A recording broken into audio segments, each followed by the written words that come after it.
मजा आ गया सुनकर। डंकी पोस्टपोन इतना फैल गया है ये न्यूज की डंकी पोस्टपोन की जो सारे हेटर्स है उनको मजा आ गया। अब सुनो सच्चाई, इतना डर क्यों है भाई? इतना डर का माहौल है ना इनमें कि बस इनको किसी भी हाल में डंकी को ट्रोल करना है, बिना मतलब का न्यूज फैलाना है कि डंकी पोस्टपोन हो गया है। अरे डंकी 99% पोस्टपोन नहीं होगा।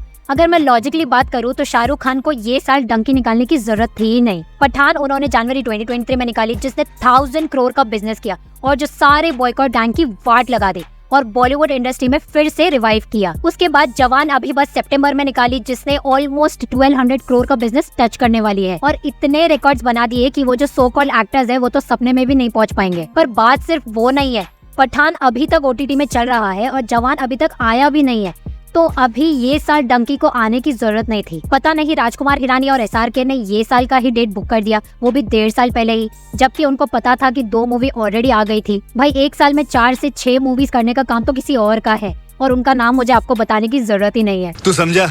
हाँ।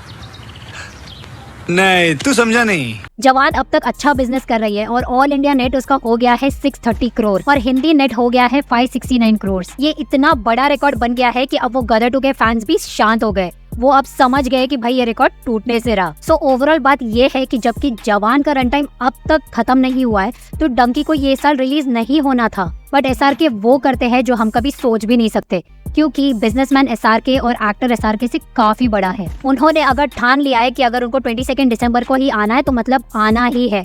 अगर 1% भी वो पोस्टपोन होता है तो उसका रीजन या तो फिर VFX होगा या फिर कोई शूट पेंडिंग हो जाए तब भी वो डिले होगा, वरना इसका आना तय है। अब मुझे प्रभास के फैन से कोई शिकायत नहीं है क्योंकि वो उनका हक है कि वो उनके स्टार को डिफेंड करें। बट आप मेरे पुराने वीडियो देख लो, जब जवान आई थी तब भी मैंने एक बार भी नहीं कहा कि सलार जवान से डर गई। और उसी तरह इस बार भी अगर 1% चांसेस है कि डंकी पोस्टपोन हो जाती है तो उसका रीजन सलार नहीं, या तो वो VFX होगा या फिर कोई और रीजन होगा। अभी बात करते हैं हेटर्स की। कल रात से बस उनकी फटी पड़ी है, वो बस डंकी को ट्रोल कर रहे हैं। अरे भाई इतना डर क्यों रहे हो? SRK से इतना डर देख के अच्छा लग रहा है। एक बात याद रखना, जितना तुम दूसरों को नीचे गिराओगे उतना ही वो ऊपर उठेगा। पठान के वक्त भी यही हुआ था। अरे वो बंदे ने पूरे करियर में इतने हिट और ब्लॉकबस्टर मूवीज दिए हैं जितना कि कोई बंदा सोच भी नहीं सकता। रोमांटिक हो, एक्शन हो, नेगेटिव रोल हो, इंटेंस रोल हो, वो बंदा हर एक कैरेक्टर में प्रूव किया है कि भाई असली सुपरस्टार कौन है। मैं सिर्फ इतना ही कहूंगी कि अगर ये क्लैश हो भी रहा है तो इसको सपोर्ट करो और दोनों मूवी को एंजॉय करो। 1-2 हिट देखकर कोई भी एक्टर सुपरस्टार नहीं बन जाता और यही रीजन है कि अब तक ऋतिक रोशन, अजय देवगन, अक्षय कुमार और रजनीकांत सर जैसे बड़े बड़े स्टार्स